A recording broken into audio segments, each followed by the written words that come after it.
he wasn't even doing it for selfish motivations because he snapped that thing. He could have been his daughter. It could have been him.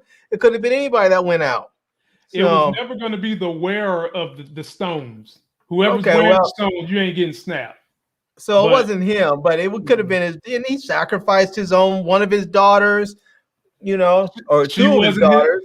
She wasn't his real daughter. He didn't drop his DNA in her. But that was the daughter that he loved as a daughter. I feel like Nebulous, he just sort of loved her, but kind of just she was there. But he actually loved, what's her name? What's her name? Gamora? Yeah.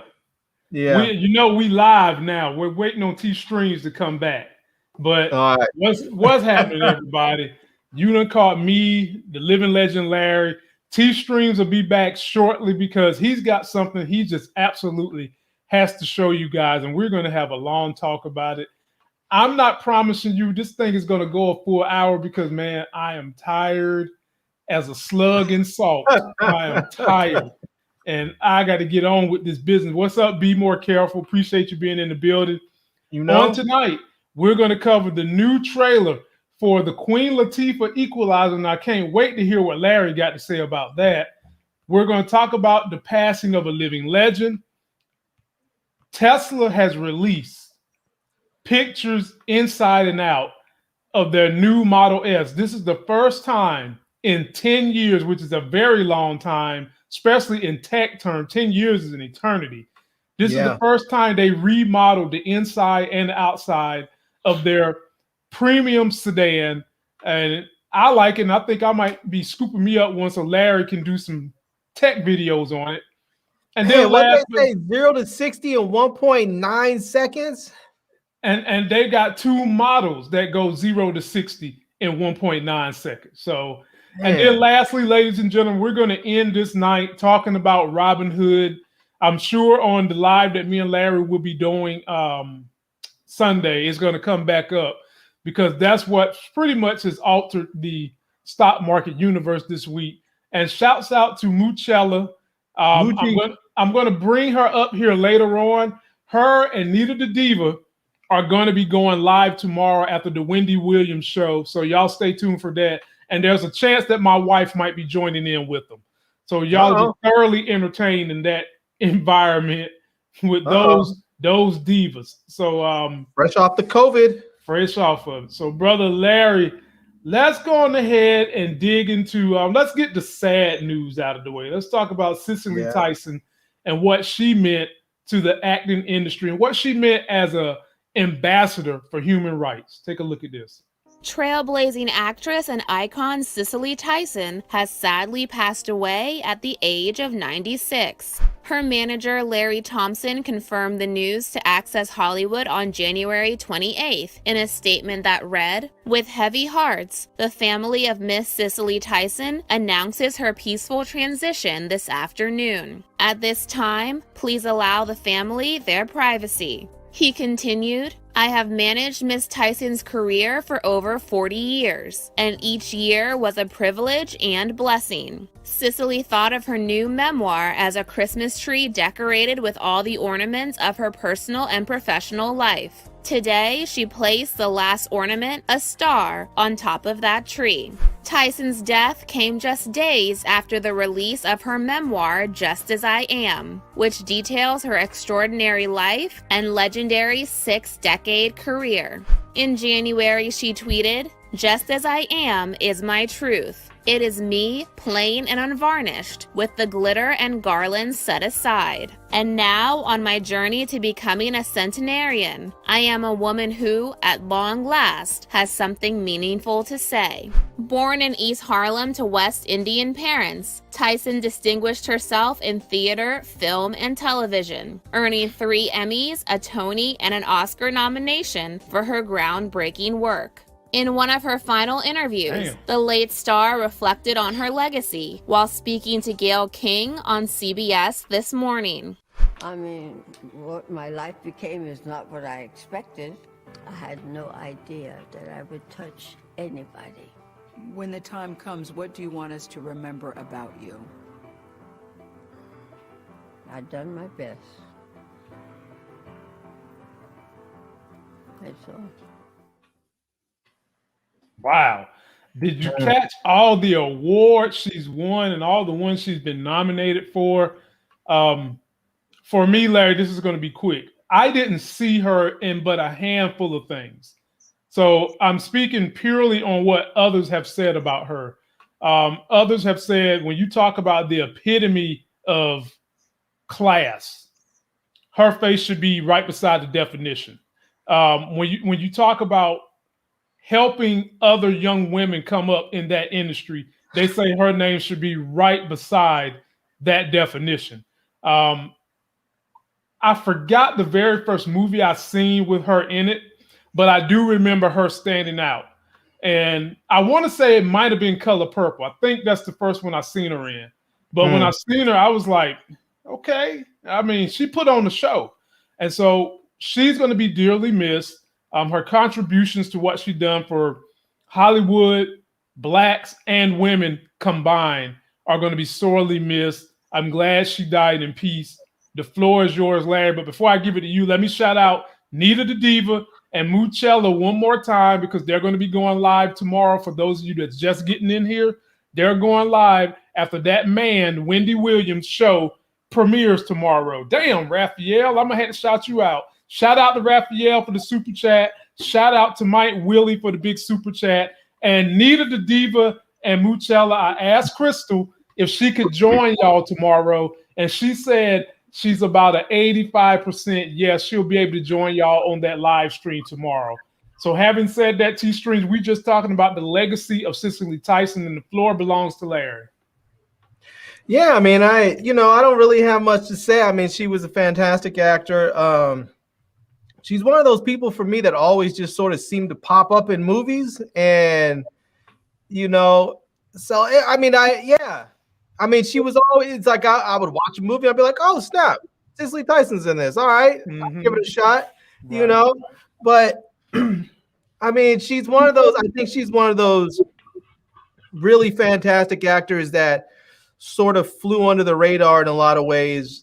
As far as mainstream, she was always very big in the Black community, and I think her talents and her probably her deserved recognition was not always quite there just for the mainstream. But us Black folks knew her and loved her and support her, and will miss her. So okay. But Larry, considering the awards and the accolades she won, obviously she crossed over beyond just the Black community. So having said that, T-Stream, this chick won 3 Tonys, Emmy Award, nominated for an Oscar. Talk about Cicely Tyson and what kind of impact you feel like she's had on the acting world and the world as a whole. Well, I think she left a very, very strong impact on the world. Probably not as much for the current generation as a lot of them may, outside of the last one of the last few Tyler Perry movies that she was in. But she did leave a lasting impression, through acting, through philanthropy, through her commitments during the civil rights movement as well. She was very vocal on a lot of platforms to further the agenda of not only Black people but also for the equal rights for women, Black women especially, as well. So when you have someone that has put in the work and put in the time like she has, she'll be greatly missed. But at the same time, man, she lived a very full life. She was closer to 100 than I am. So, and a lot of other people. So, her journey was completed here. So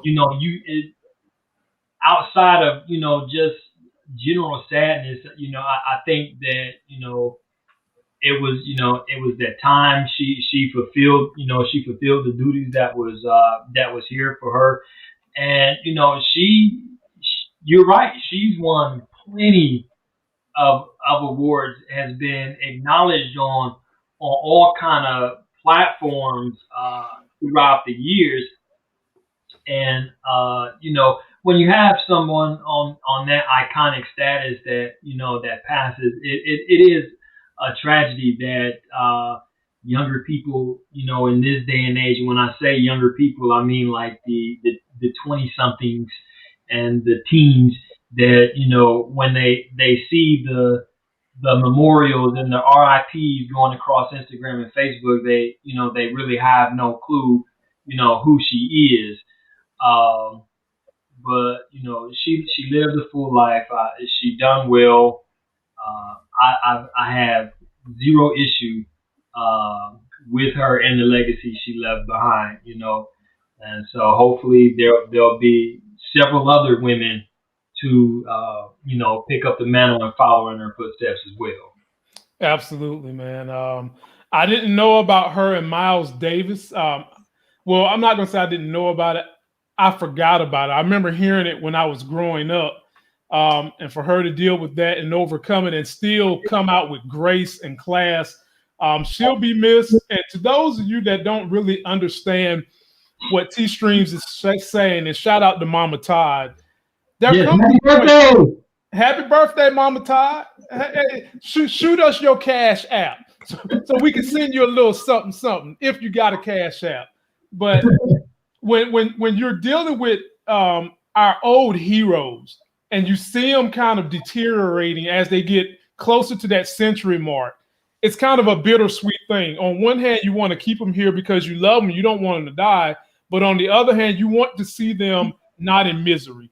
And I'm kind of dealing with that in my own family with someone who basically raised me, who's older now, who's just a fighter. But you can kind of see that she's starting to get to the point where it's like, baby, I'm ready to go home. I'm tired of being in all this pain. I'm tired of dealing with these aches each and every day. My legacy lives on through you. And hopefully her legacy will live on through actors that were inspired and chose her to be their role model. So I think that's where things will lead with her. And so, T-Stream, we're going to move on to a story that's about to have Larry cussing. No. Well, ladies and gentlemen, there is a new show coming out brought to my attention by the good fella Buzz that is going to be on CBS, and it's The Equalizer. Denzel Washington's Equalizer has now been made into a CBS TV show, and guess who the Equalizer is, fellas? It is the Queen Latifah is the Equalizer. Hey, stop it. Y'all know she was y'all first big girl crush because she damn sure was mine on Living Sea. So stop that mess. Stop it. Well, I know Larry don't do big girls, but they need love too. So let's take a look at this trailer and see if y'all think it's going to be any good. I think Buzz likes it, but let's see what the living legend Larry's got to say. Say hello. Let go of me. Who the hell are you? Neighborhood watch. Maybe you should mind your own business. I've tried. But it turns out I'm really bad at it. What's up with you, Mom? Out of nowhere, you quit your job last month and want to talk about it? You love traveling all over the world, being the big shot at your charity. It's complicated. This new side gig of yours is raising questions. The company must be pretty desperate if they sent your skinny ass up here. Well, they figured you'd kill anybody else.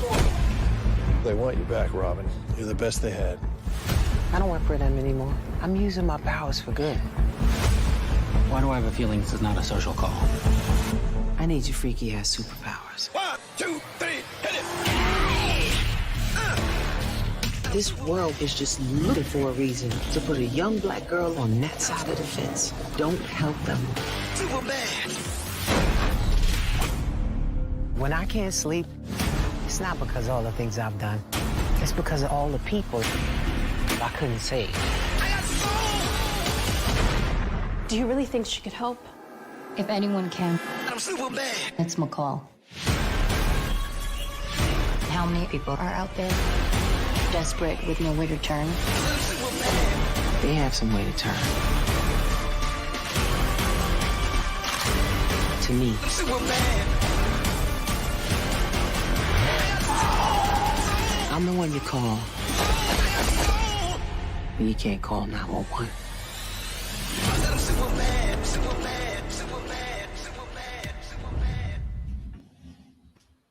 Hey, man, that ain't look too bad, Larry. Well, before you go in, it looked like they just took the A-team and squished all four of them into Queen Latifah. That ain't look bad. That looked okay to me, man. Queen Latifah looks good in it. She looks pretty tough. It's interesting. I might give it a shot. Larry, what you got to say? Come on, man. Seriously? Seriously? What was wrong with it, Larry? Tell me what was wrong with it. What did I miss? I'll tell you, first of all, Queen Latifah as an action star? What? I mean, I'm not anti-Queen Latifah at all. I mean, it's not like she's terrible. She's not the greatest of actors. I'll say that much for sure. Okay. She's definitely a personality, and I understand why they would want her because she's a personality, but she's not the greatest of actors. It's not like I think of, oh, let me find a female Black actor who has a great range. It's not like Queen Latifah is on the top of my list or really even in my thought process at all. But I can see why someone might want her because she is a known quantity. She's a name. But I mean, here's part of the problem. I honestly believe they should have gone with it. And this is not reserved to just her. When I saw Denzel was playing the Equalizer, I love Denzel. I love his movies. But my first thought was they couldn't find somebody maybe 15, 20 years younger. You know, so you didn't like Denzel in the role? I love Denzel in the role. I thought he was fantastic. Denzel, in every movie where I think he's not going to be the best in there, he wins me over because he is a fantastic actor. So you don't think Queen Latifah can show you off and step up to the plate and be the tough as nails drunk sister that she is? Did you see when they had her kicking that door in? She only got her leg up like this high, and it looked like the door was about to push back on her. Larry, I'm not trying to be. She's 51 years old in March. Oh my God, Larry! The woman's 50 years. She's 50 years old right now. Now I can tell you, as a 50-year-old man, I don't move the same way I did when I was 30. You know. And so she should, I personally think they should have found somebody younger. What if this show turns out to have legs? What are they going to do? Increase the budget so that they can have a stunt woman on every shot? Yeah, why not? Because some of the stuff you don't want to have to shoot around as a producer. You want to keep your budget as low as possible. And if you can actually not have to shoot around your actor because they can't get their leg up enough to kick a door in, you know, you don't want to worry about them breaking a hip if they fall down during a running scene. Well, this is what you do, Larry. You let her get the series hot and popular, and then you bring in some hot young twosome to pass the torch to. Nah, they should have just brought in somebody else. They should have brought in what's her name, Keke Palmer, or that chick that played Domino. Keke Palmer. Somebody. She's young. She's physical.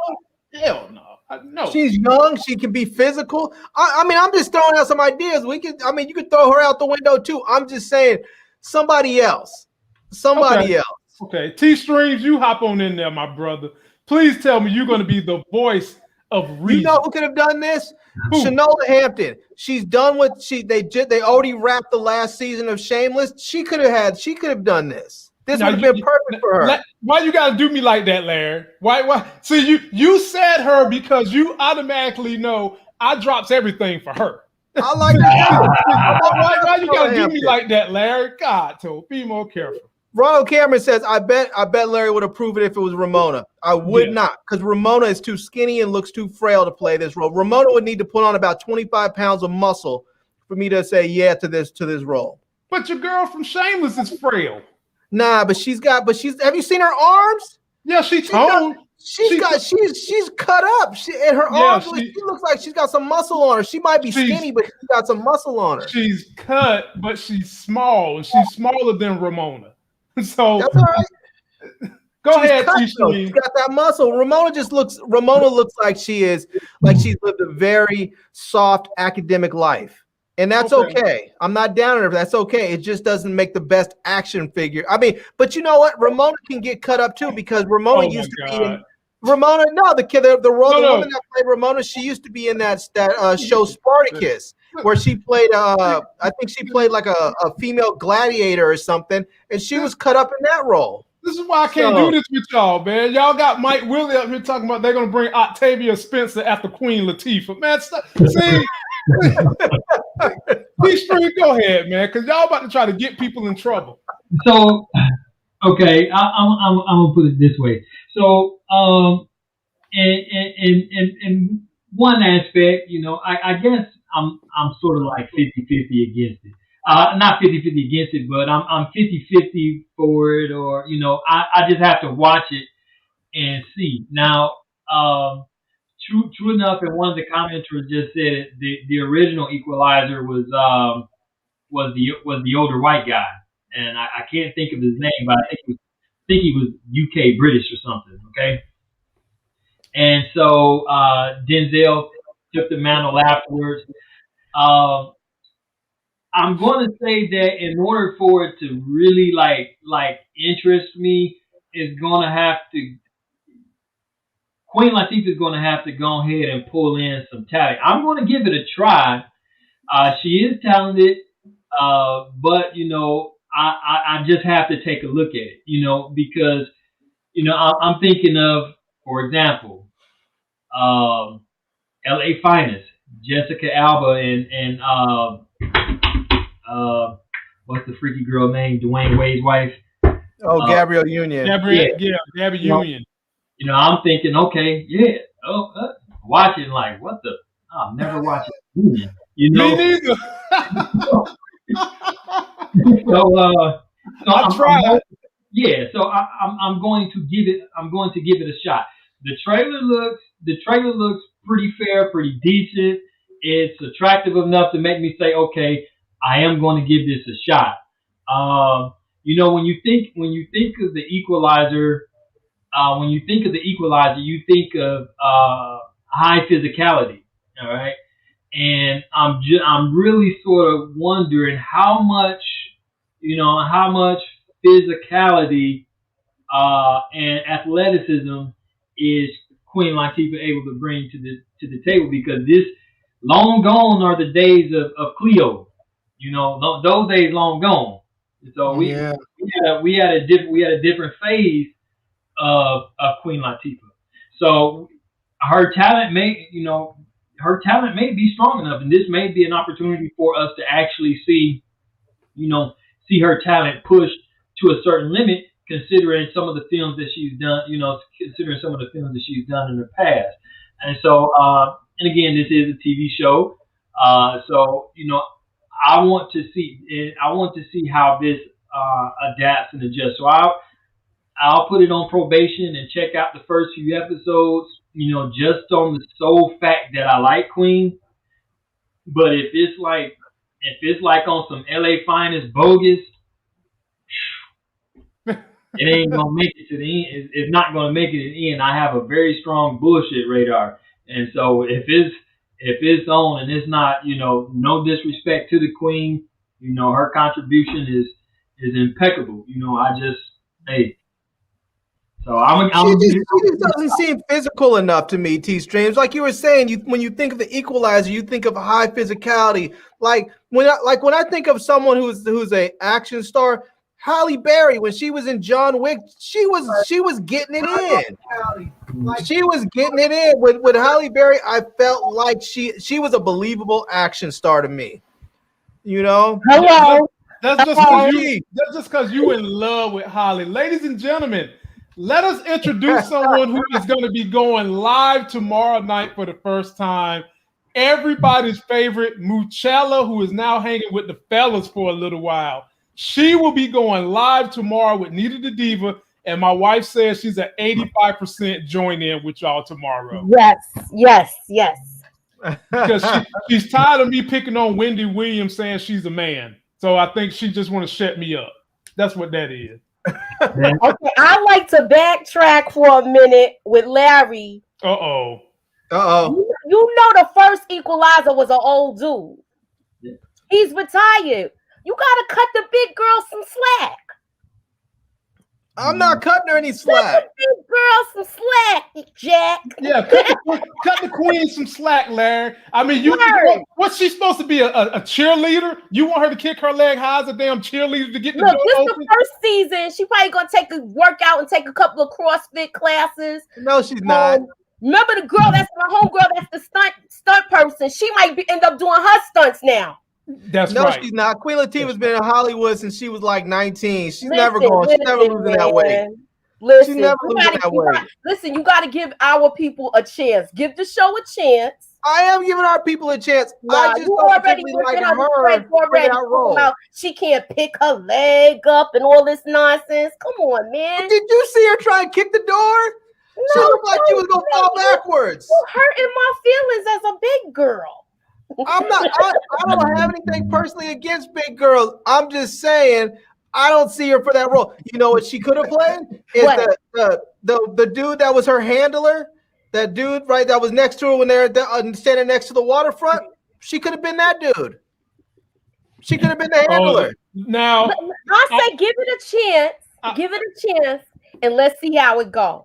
I'm definitely going to give it a chance. I'm because the supporting actors look good too. They got the dad from The Good Wife, and he's a damn good actor. So I'm gonna give it a shot. We're gonna see. I'll give it a shot, but I don't. I'll give it a shot.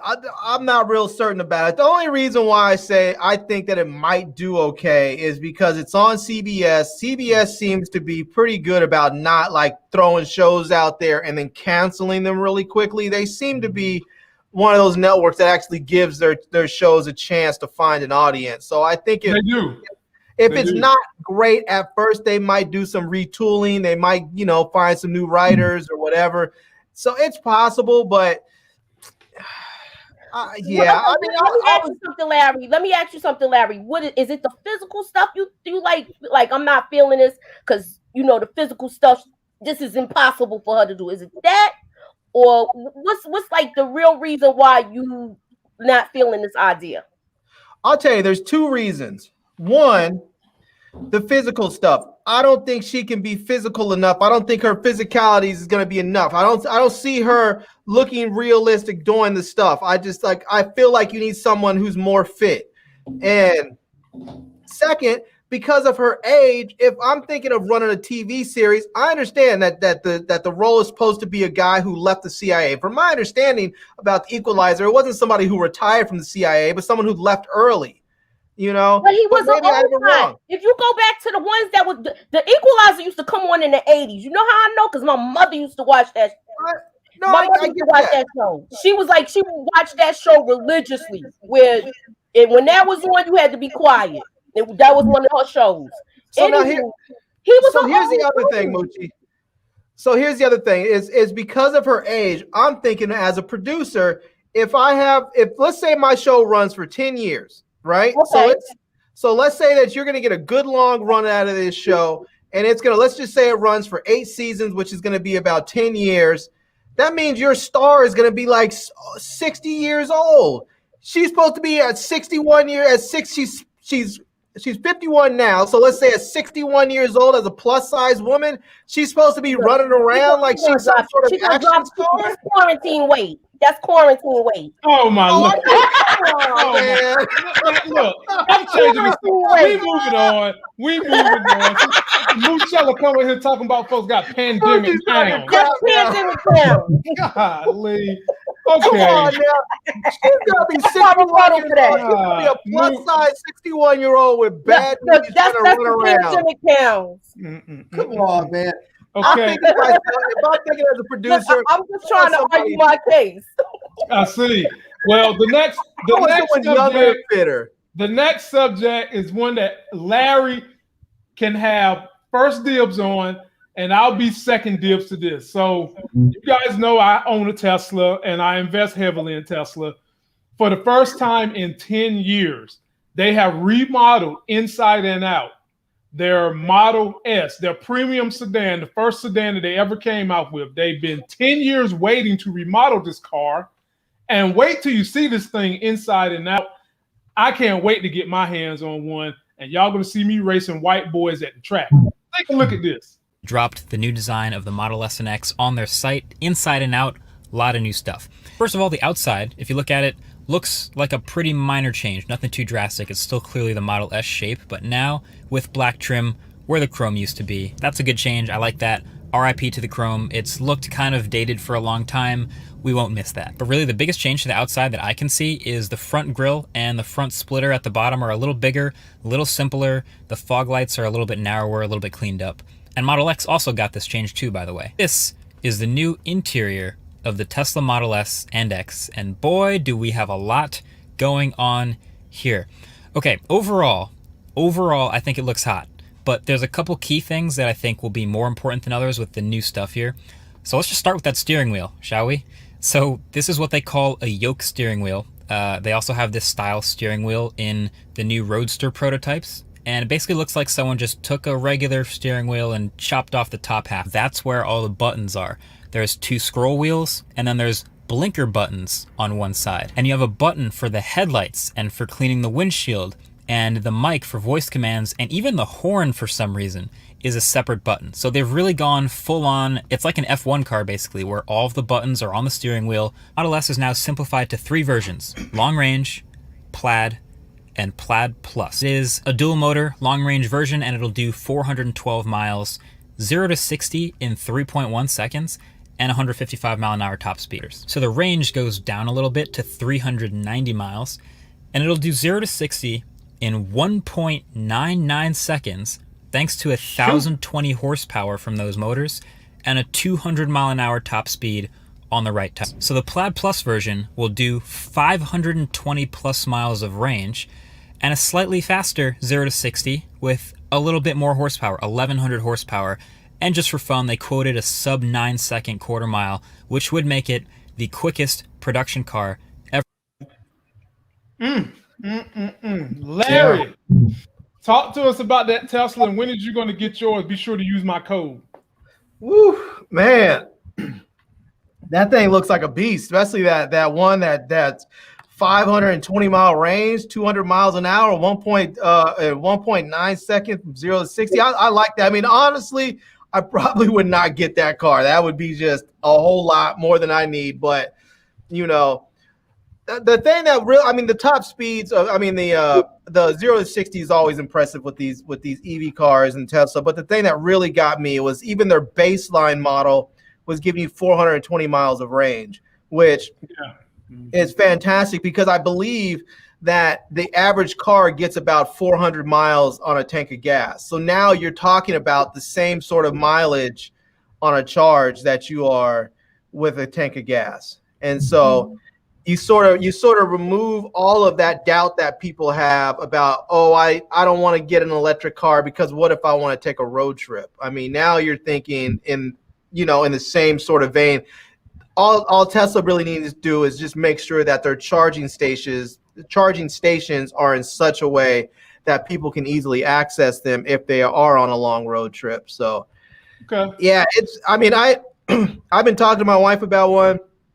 I want one. She's not actually opposed to it, but as you know personally, we're actually in the process of buying a house or shopping for a house, so we're not going to be making any big vehicle purchases right before we try and find a house. So yeah, well, this is what they didn't tell you in that review.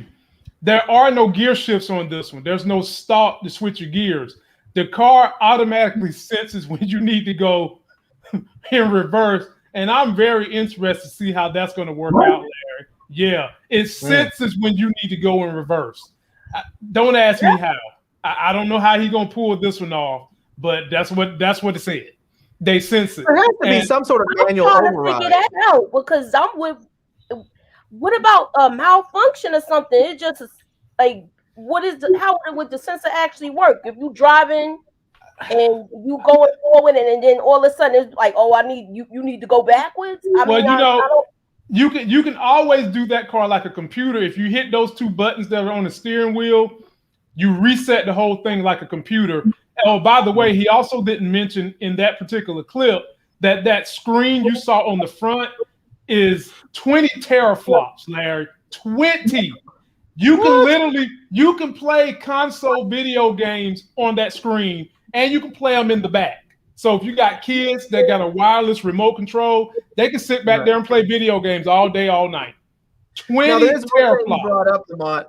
There's one thing he brought up about that screen that's concerning, which he said MKBHD said he was waiting to hear back about, was that because the new screens are horizontal and the old ones are vertical, he's wanting to know, are the old ones going to get firmware updates at the same rate that they currently are? Because now when they do the updates, they're gonna have to design them both for the horizontal screens and for the vertical screens.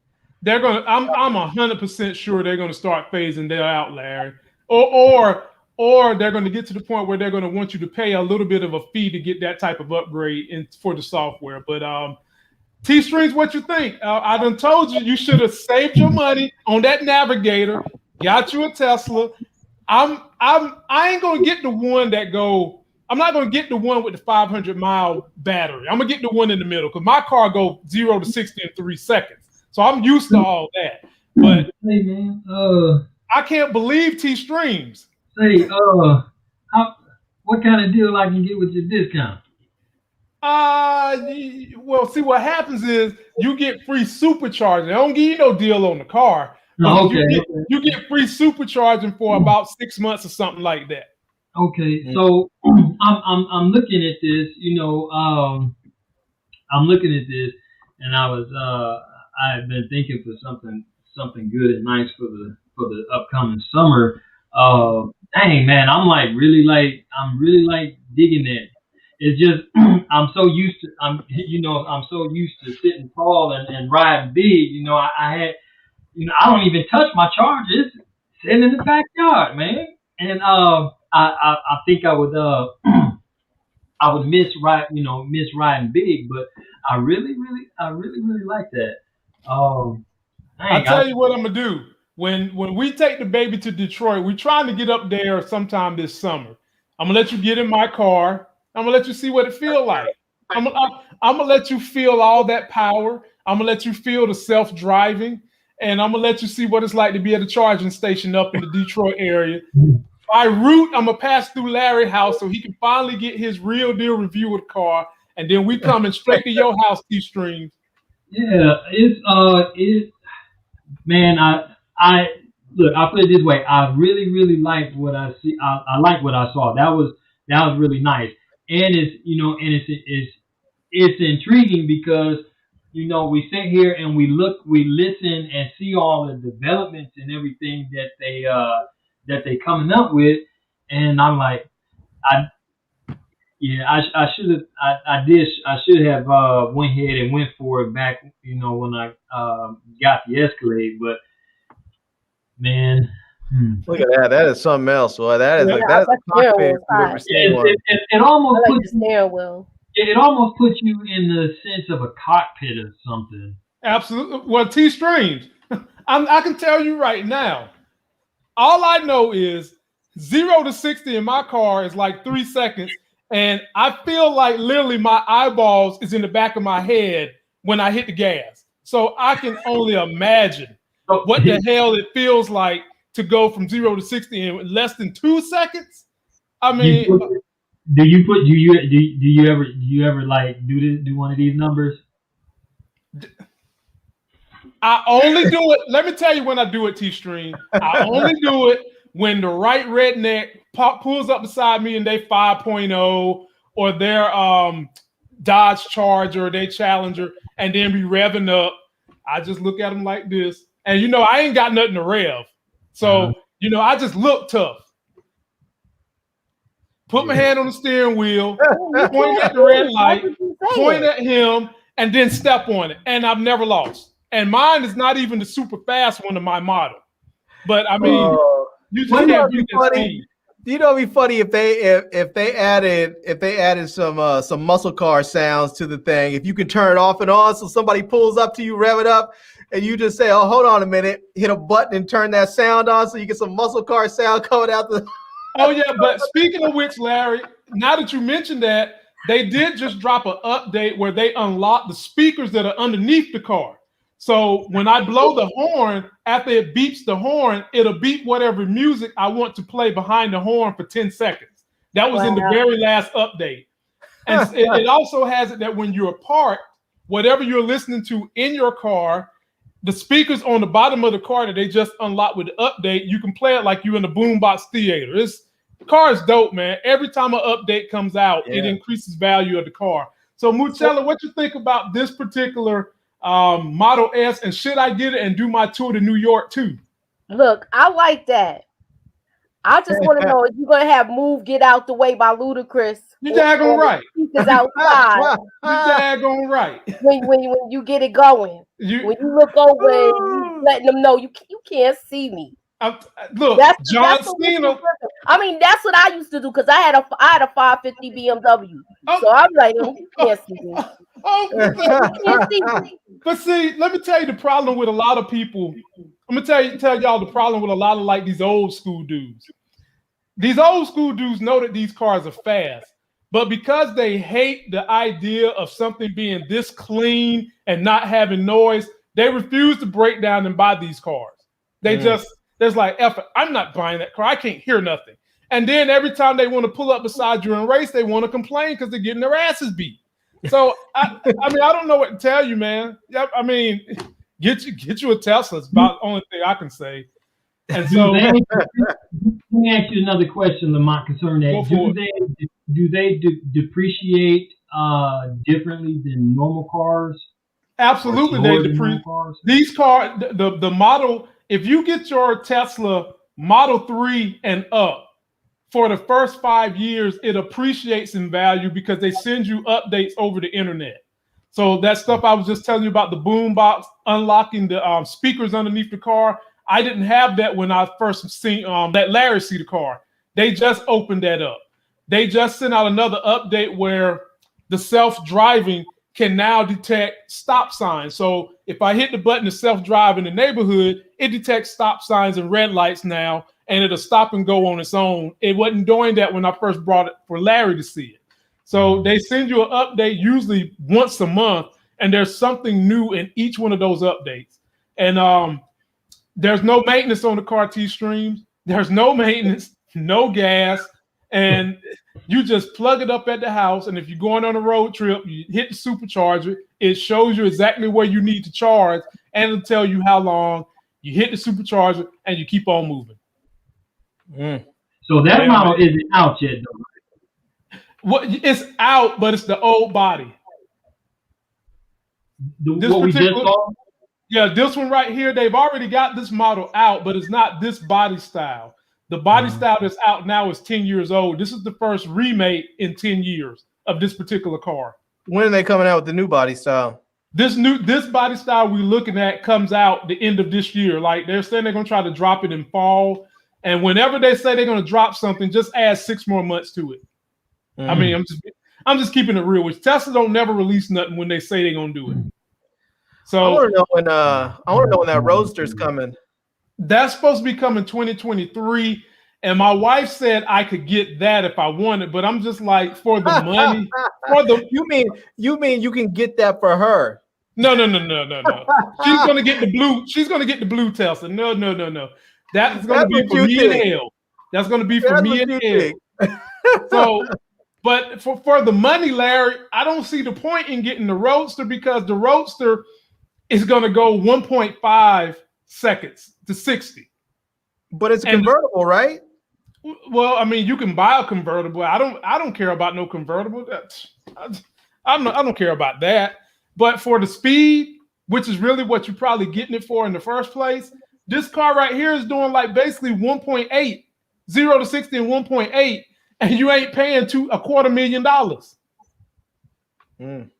So I mean, no, I'm good, man. I get that one, and we're gonna roll. But now, Larry, this is the last story of the day. Everybody is aware of this bullshit that's been going on with Robinhood and all the stuff that has been going on with the. I'm gonna call these the Reddit stocks. Here we go. Now we're gonna get some people fired up about this one. To just kind of recap, everybody. Reddit put out a post, and the name of the Reddit subreddit was Wall Street Bets, ladies and gentlemen. And they got a list of hedge funds that were shorting GameStop. Shorting the stock means that you're betting the stock is going to go down. You're basically buying puts because you believe that the stock is going to go down. And when you short a stock to the tune that hedge funds do it, you can lose. There's no limit to how much money you can lose. You can just keep losing and losing and losing. It's kind of what happened in 2008 with the crash. So Reddit found out about that, and they said, fellas, let's not let this happen to GameStop. Let us all buy shares. Tell your friend, tell a friend, buy some stock. And they did that. And so all these hedge fund managers that was trying to short the stock are losing. I think today I've seen they've lost somewhere close to $71 billion, and they're crying. They're screaming. Normally in this country, when people do those type of things, the hedge fund manager will run out and tell everybody on this panel, oh, that's just capitalism. You need to put on your bootstraps and you need to strap in, and there's risk and life is not fair. The only place you're going to get a fair is somewhere that's got a Ferris wheel and a pig in your county. And I'd be like, what? But now that they're getting their asses kicked and nothing illegal happened, they want to complain. So what I have to say to them is, how about you take this and smile? That's what I got to say to your damn asses. You take that $600 for all the money you done lost, because that's what you basically want the American people to take, and shut the hell up. But then it gets deeper, ladies and gentlemen. This is where the conspiracy comes in. Okay? On the two hottest days for trading the Reddit stocks, and I'm talking about AMC, Nokia, GameStop, it was a whole list of them. It's up to 50 now. Why is it that all these platforms, including Charles Schwab, TD Ameritrade, and Robinhood, stop allowing activity on those stocks? You couldn't buy out of them. You couldn't buy any more shares. You couldn't trade them. They froze you out for a day. Yeah. I talked to Larry and I said, Larry, the only reason companies would do that is because they money funny. Something's right, because why would you stop doing that if it's not costing you anything? Yeah. Your money must be funny. And we later find out that Robinhood's money was real funny. But one of the best arguments I've heard for why Robinhood should be punished for what they did. Now, mind you guys, I'm a Robinhood guy. I built a huge Robinhood portfolio, but I'm very upset with them because I lost. Well, I didn't lose it, but I put in an order that would have made me, the day that they froze everybody out, I would have been in the good about $15,000. I put in a put order, and the stock came down way below what I said it would, which would have had me into the gain of about $15,000. So we've got all these senators, these council people, everybody saying Robinhood was wrong. But one of the most compelling arguments for why I think they was wrong is take a listen to a guy I normally don't care for, but I care about what he said this time. This is Kevin O'Leary, Mr. Wonderful. I don't agree with any of that. The truth is the market has always been a speculative place. No, but I think you have to hear the other side of this, Bill, because at the end of the day, there's some very powerful forces in play here that are actually good. So let me take a shot at it. The definition of the market is speculation. When you buy and stay long a stock, you're speculating the profits you hope are going to come finally appear, and you take that risk. The best thing we could do for this market now is leave it alone and just shine the light of transparency on it. If you are short, let it be transparent. You now run a new risk that these effective social media vigilantes are going to come after you and squeeze you as a short. That's going to make a lot of hedge funds think a second time before they try and go short stocks, which I think is great. But here's the point that I think everybody is missing. 4 or 5 years ago, we had 100 million Americans with nothing set aside for their retirements. We still do. And that's because our educational system, including the one in Massachusetts where I had my kids and they grew up in, best schools in the world, I would argue, they taught them nothing about investing. And then along comes a platform like Robinhood, and all of a sudden, kids in their 20s and 30s that would never get touched by Money Center Bank or an online broker because they're not a profitable account. They only have a few $100s to invest. Vlad and his team create this platform and now have millions of people learning about the ways of the market. And the market, even for sophisticated investors. They're learning by losing, though. They're learning by losing. Every investor loses money, Bill. Every loser. Everyone learns from the market. I don't think we. So you're going to protect me from losing money? Are you kidding? Speculation is the definition of the market. I don't kid. Yeah, the bottom line is when you put money in harm's way in the market, you risk it. That will always be the way after both you and I are gone. And the more regulation you put on it, the more you hurt it. Because some people to investing a millisecond is an investment, and others 10 years. And you shouldn't have the right to define it for them. Let the market do that. That's what the market does. If we want viable capital markets, you have to let the market be the market. Just shine transparency on it. Don't try and make rules that have all kinds of second consequences that you can't determine. There is at this no point. Transparency. There is no transparency here. There is It's more transparent today. In many aspects. You can't say that what happened over the last 48 hours, the last two trading sessions, wasn't driven by transparency. We've never had millions of people at night talking to each other in social media saying, there's a hedge fund that's short, let's go get them. You know, you want to stick it to the man, I have no problem with it. Being made. The problem I is, think it's in order to fine. have transparency, you have to have some certainty, and there is no certainty in any of this. There's wild speculation based on nothing. That is not an honest marketplace. I'm sorry, but you're going to have to live with speculation. You're always going to have speculation. I can live with based on investing. rationality. Rational speculation is one thing. Dishonesty. How do you know that GameStop executives aren't going to take advantage of this situation and build a brand and make a pivot, just like Netflix did when they were shipping out CDs in the mail? You don't know. Because they've shown you no have evidence. no idea. Either do I. They haven't even raised any capital on it. If they were going to be doing that, why wouldn't they be raising capital now to try to do that? They're not. Well, maybe they will. We don't know. That's the market. My whole point is if they can raise capital at these prices, they should. So normally I don't like Kevin O'Leary, but he made fantastic points. Don't now all of a sudden start this regular. Now, if you're going to regulate shit, you need to go back and back tax all the hedge funds for all the years they've done the same thing. And I'll tell y'all how they've done this. They have these dinners that they set up. How do I know? I've been invited to one. But they cost thousands of dollars where they get you in this dinner. They tell you these are the stocks that we know we're going to short. Then we're going to turn around when they dip and buy them back up, and we're going to make you a lot of money. Now, y'all ain't hear that from me, but I do know. They've been doing it for years. Now, why is it a problem all of a sudden when retail investors have the opportunity to get back in this game and make a life game with their money? You see, the problem that no one ever thought about, and this is what Larry does for a living, he teaches you tech. Tech has been the ultimate measuring stick against this thing they call capitalism that is not perfect. But they will tell you it's the greatest system on earth when they're sitting there and the rich keep getting richer and everybody else falling off the map. But the minute they lose 2 cents, they're ready to go begging to the government that they claim they hate so much, that taxes them to death so much, and get a bailout. And so I said all that to say this: Robinhood, you got some explaining to do. I'm going to ride with y'all through this storm, even though I am upset as hell because you done cost me a $15,000 windfall. But there's growing pains, and what you guys did was dead wrong.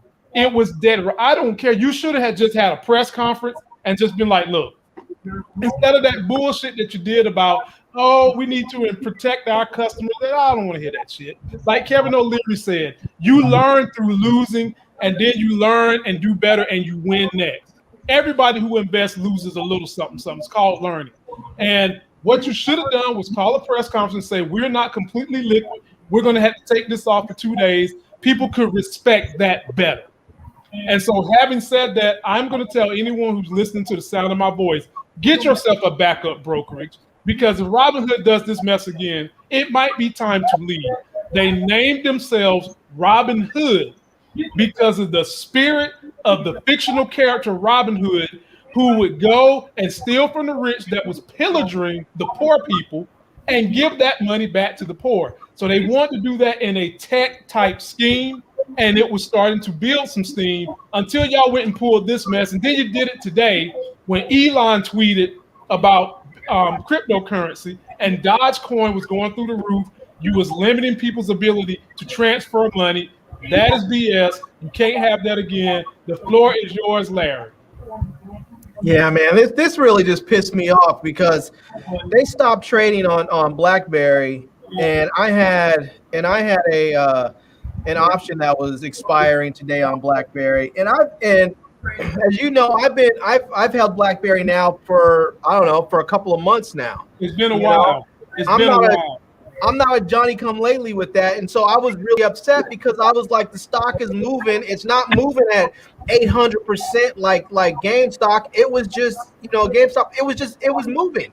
It was moving before this happened, and then they just killed it. They just stopped allowing it to trade, and it just dropped. I mean, the stock was up to $20-something a share, and it dropped all the way down to, I think it closed today at like $14 or something, and it dropped below my strike price, making me lose money. So now I have to hold these shares and hope that the stock price goes back up. But the thing that bothers me is they talk about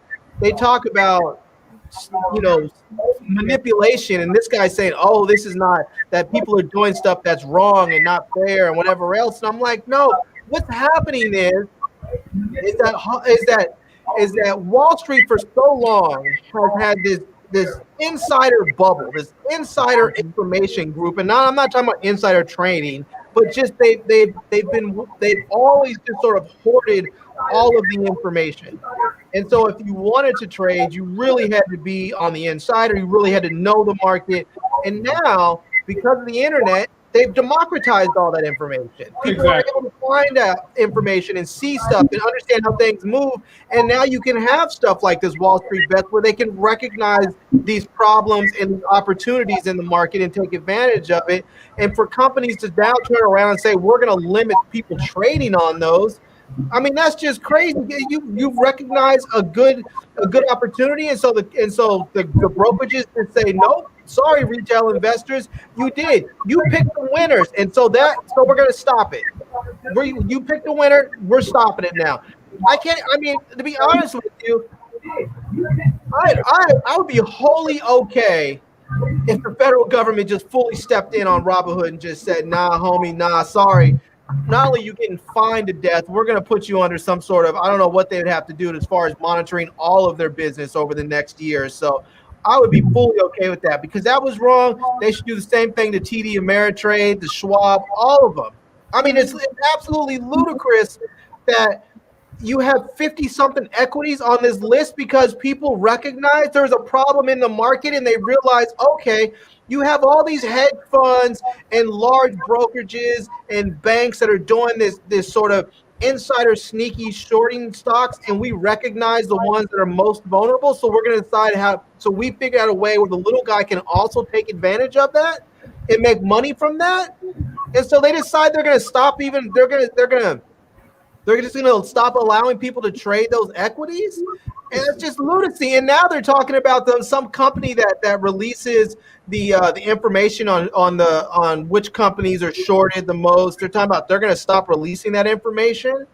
I mean, and wasn't homeboy up here just talking about transparency, Larry? His ass just got up here talking about transparency, and now you're not going to be transparent in releasing that data, but the hedge fund's still going to get it. Right, and this is the thing. I understand what people say when they say anytime you put your money into the market, you're taking a chance. It's a risk. It's a gamble. I understand that, but here's the thing: is that you expect that you put your money out there with the rules that are going to remain the same. If you went to Las Vegas and you sat down to play blackjack, and you're thinking, okay, the rules are I need to get to 21 or whatever below that, and all of a sudden you hit 21 and the dealers say, nope, we switched the rules now. It's 23. The dealer has 23. He wins. You would be like, what the, That's absolutely crazy. That's what they did. The rules. Yeah, exactly. Yeah. So T-Streams, I'm gonna give it to you, T-Stream, but let me show y'all how much Larry is a superstar. One of my favorite politicians sent my man a letter. Alexandria Ocasio-Cortez sent Lawrence a letter. She said his government name. And she says to Larry, the Wall Street elites are in a frenzy this week after young traders on Reddit decided to hedge their own bets on the stock market, resulting in struggling companies like GameStop seeing their stocks skyrocket in value and causing massive losses for wealthy investors. Now, at the instance of Wall Street, trading platforms like Robinhood and TD Ameritrade are restricting trades, thereby allowing certain traders like hedge fund managers to keep buying and selling normally, but freezing out all others. The wealthy and powerful have always claimed our country's free market is the cornerstone of American dream. Well, if it is, then everyone should be allowed to participate. Now, T-Stream, is that not what I just said? I mean, it's not what I just said. The floor is yours, T-Streams. Yeah, check this out. This right here is nothing short of wrong. It's no way to sugarcoat it. It's no way to explain it in any different way. Anytime you're going to prevent normal Joes like you and I from doing from doing what we choose to do with our finances, as in placing bets and putting risk on our finances in this market so that hedge fund owners can capitalize because they took it, is nothing but wrong. Now, we live in the United States of America. The United States of America is progressive, or at least we should be progressive. It was just a matter of time before the younger crowd, this is who they're blaming it on, that the young traders would find a way to make things work for them so that they can get a piece of this American dream. Mm-hmm. And by doing so, you penalize them. All right. So I think I really think this was just, the whole thing was just a whole bunch of BS. All right. I highly, highly believe there's nothing in my gut that's telling me otherwise. I think that both Robinhood and Ameritrade is going to probably get something's going to happen. All right, because I'm gonna tell you what's getting ready to happen now. These young traders, they see that this works. All right, now they're not doing anything illegal, but just using the social platform or the platform that they're using is no different from me going to Facebook with some type of influence and saying, look, everybody, hey, we should all invest in this. And everybody's like, okay, I guess it sounds like a good idea, and go ahead and invest. And the more people you have do it, of course, it's going to shoot it up. So there should be no penalty in that. All right. And I think that Robinhood, they're going to take some considerable losses because of this.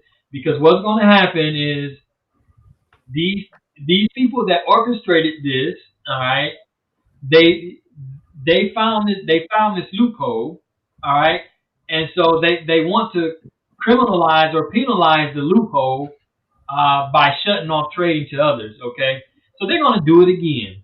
They'll do it again, and what's going to end up happening is these other companies like Robinhood and stuff, they're going to keep restricting.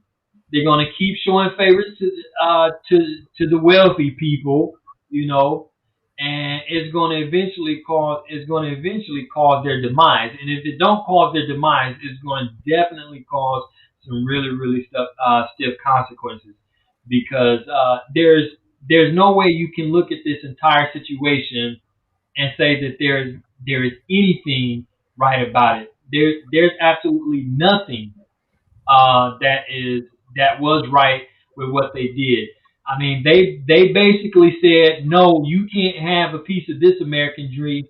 We're going to save this for these guys over here that already have millions, and they may have lost a couple of thousand, or they may have lost a little bit, but we're going to save this for them, and so you can't get into the party right now.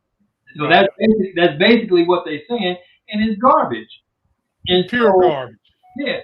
And so there's going to be some consequences behind it, whether there's some penalty against their IPOs, whether they lose value themselves, whether people start pulling their money out, because that's what's going to happen. Because people thinking, okay, everybody don't have $10,000, $20,000, $30,000, $40,000, $100,000 to invest in the stock market. They may only have a couple of $100, and these platforms are made for those to do that. So how can you regulate that I can't, and in the same breath say that I can go to MGM Grand and bet my entire life savings and lose it all without?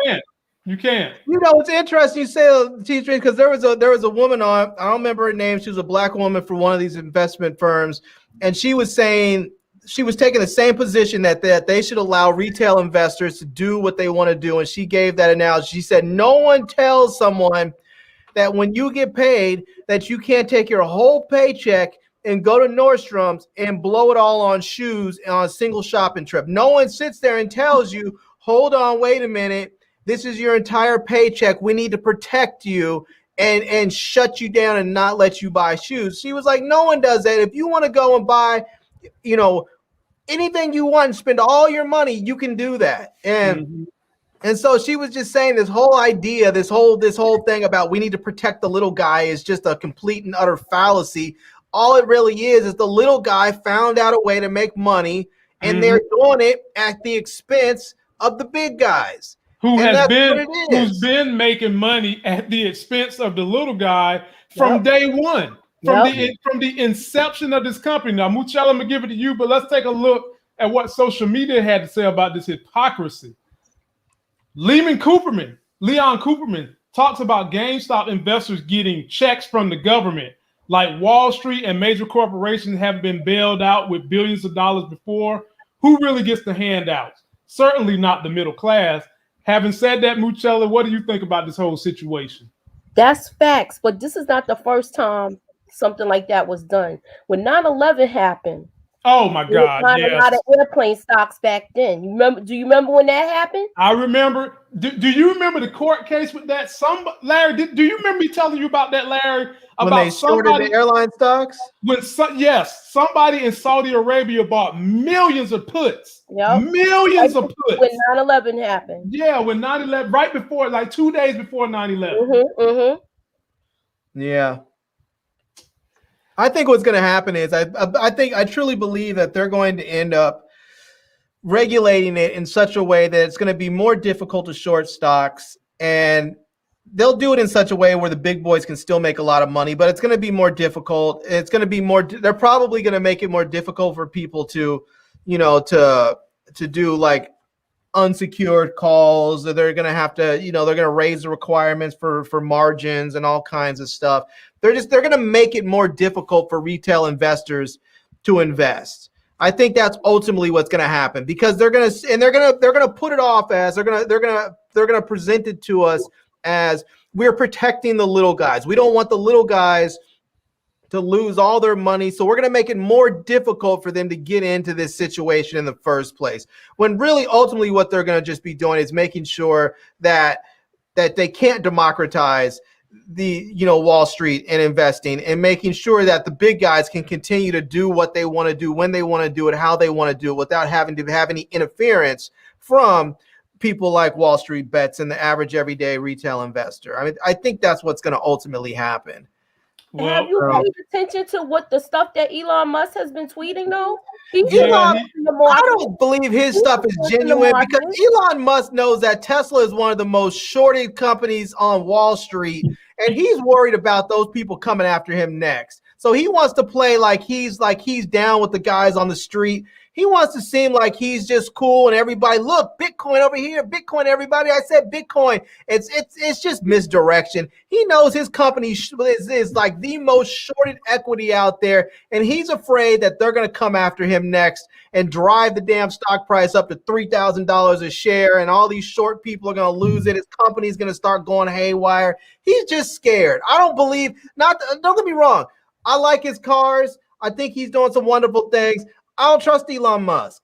I think his position on that is fully disingenuous. So but here's the thing. Most of those guys in Silicon Valley do not like the hedge funds. And there's some truth in what Larry's saying about Tesla used to be one of the top shorted stocks. They are no longer. But the problem with Tesla is there are so many fanboys in Wall Street bets that do love Tesla.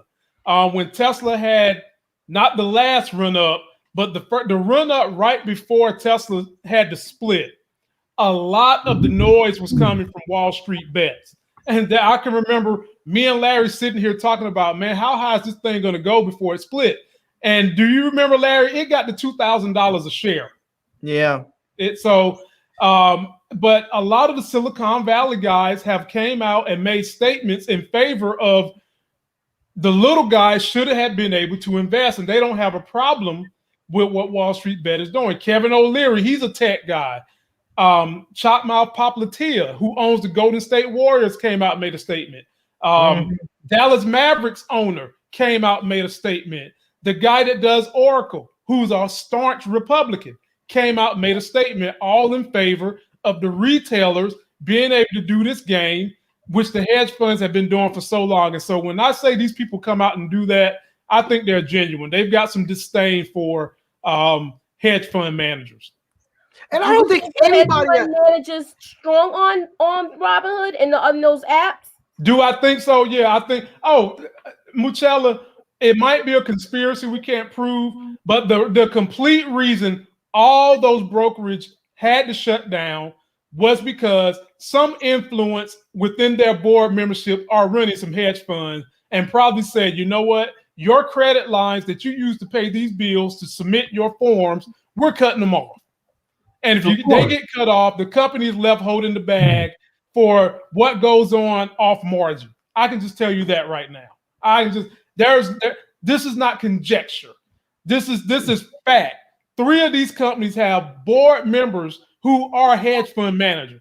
And you don't think that they came in there and said, come here, buddy, let me see it. I'm your daddy. You're not going to be in my house talking that mess to me. Sit your little ass down there for a day, you in timeout. And so is your customers. 100% believe it. 100%. When I said that, I feel like they were strong on. Like, you know what? You're going to sit right here and you're going to be able to let people buy when I tell you to. Yeah. Yeah. I mean, I think they're going to have to go in at some point. I think the government's got to step in, and they're going to have to put some regulation in place that says you can only, for one, they're going to have to do something where they say companies can't have their stock shorted at 150%. Like, you can't have, 10 million shares of stock available and there's 15 million shares shorted. You just can't do that. Can't do it. They're gonna have to go ahead and stop doing that. They're probably gonna have to put some regulation in place with these brokerage firms to say they're gonna have to increase their liquidity so that this doesn't happen again, where they don't have money to cover these bets and they have to now turn around and go borrow money and stop investors from actually trading because they don't have enough money to cover all the calls, the options, and it's just.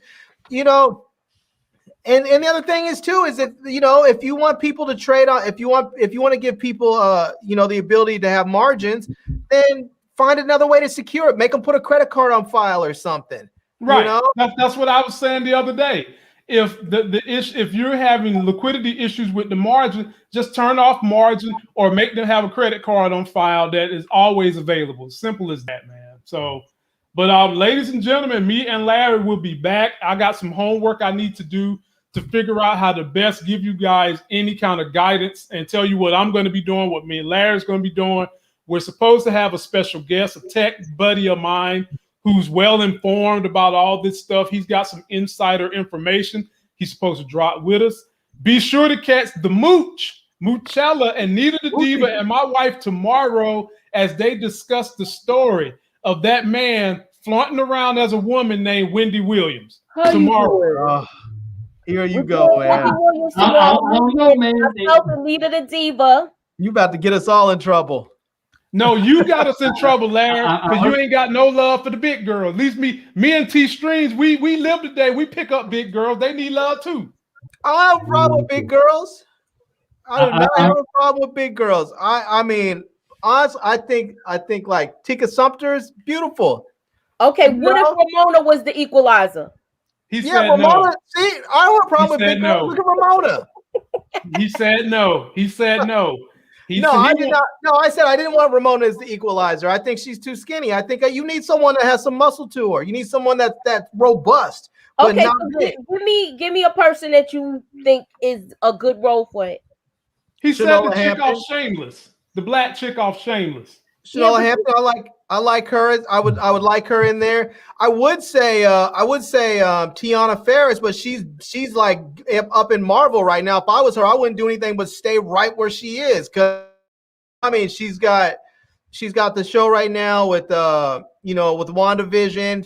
She's looking at the next Captain Marvel, so she's set for a while. But I would like her in there. It just needs to be somebody. Teresa C says Tika Sumpter isn't big. That was a joke. She's the only one that caught that. No, I caught it too. I was saying Tika Sumpter ain't big. I didn't know who she was. So, well, ladies and gentlemen, you guys can still see me and Larry all you want. We'll be around Sunday on my channel. We might be doing B. Avery channel to do WandaVision. We'll be back on Monday. But whatever you do, make sure you join these ladies for their ladies' night with Wendy Williams. I'll be sitting somewhere holding the baby, trying to distract my wife, make crazy face, make her look crazy on camera. T-Streams, what you got going on in your channel so we can tell the people so they can come check you out? Oh man, I got a couple of videos dropping. I've been editing a few, so I may get a chance. I may actually get a chance to drop 2 tomorrow. Okay. We'll see. I did sort of have fun with the Bernie Sanders thing, and then too I've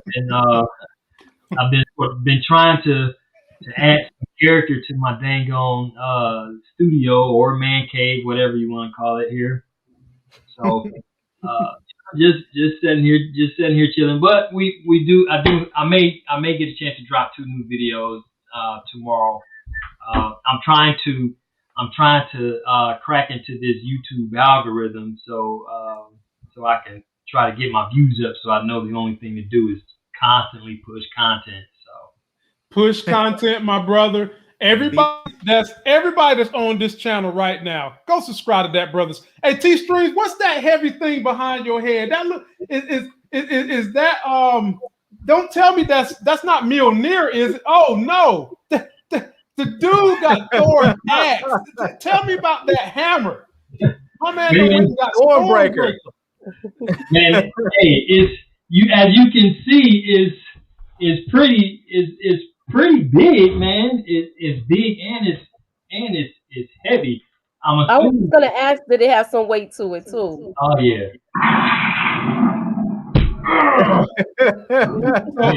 And it makes noise.